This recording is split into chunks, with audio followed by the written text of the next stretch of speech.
you. Let's talk etiquette. Yep. Table settings.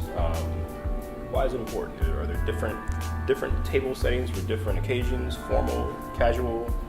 Break it down. Yeah, it depends. The big thing is your menu and what you're going to be serving. Depending on if you are going more formal, obviously more silverware, more glassware, more plates. If you're keeping it more casual, usually you can get away with just one fork, one knife, one plate, and everyone shares. Similar family style or buffet, you only need one plate. Usually it's always going to be one course.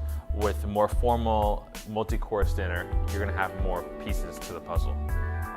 Also, when you're setting your table, to make it inviting is like paying attention to the details. Like, it can really set a table off if everything is matching and everything runs kind of symmetry throughout the table. So just the same way as you would approach possibly the way you arrange your furniture in your home, consider your table and all your tableware the same way you consider your furniture and how everything kind of relates to each other. Exactly. And the way you're going to be eating is also the flow. So everything is set up in a certain way. Okay. So like to start off, we obviously have our plate. And there's different ways you can do napkin. I like the napkin fold, especially with the dark table. Since we're using a white napkin, white plate, I think it plays off well by having it hang off on the bottom. And so let's say we're planning for a 3-course. So we have a salad course, a dinner, or an entree course, and a dessert course. And so we always start from the outside in. So your salad course is obviously going to be the last, or the first set of silverware on the outside. It's the easiest to grab. Your entrees are going to be on the inside, and your dessert usually sits on top. And so the reason for this is, so we'll set up dinner first. You have your dinner fork, you have your steak knife for entree, and then you have your salad course, your salad fork, salad knife. They go on the outside. That way, when you're eating, you just work from your way out. And that's like some very formal dinners will have like 6, 7 courses. Yeah. You'll always start from the outside and work your way in. Long table. Yeah, exactly. You'll see some that have like 5, 6 pieces on each side. Yeah. I think that's kind of like a very old school. So one other way of doing it is if you're having more than 3 courses is to re-silver. So it's just like setting up the first 2 courses, and when those go away, putting brand new silverware. So it's just not overwhelming. Sure. Let's talk champagne. All right.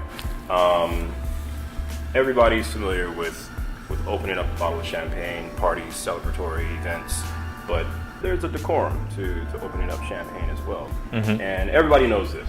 So, you open up your bottle, release the cage.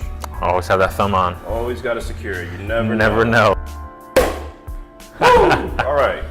That's a party, right? Exactly. Everybody knows like that champagne sound.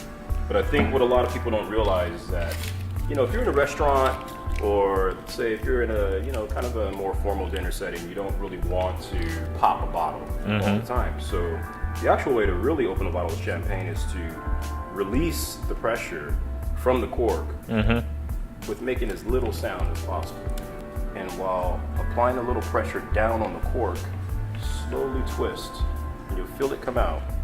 And just before it gets to the tip, you wait for that. And that way you're not shooting anybody in the eye, and it's a more subtle way to open up the bottle. Exactly. Yeah.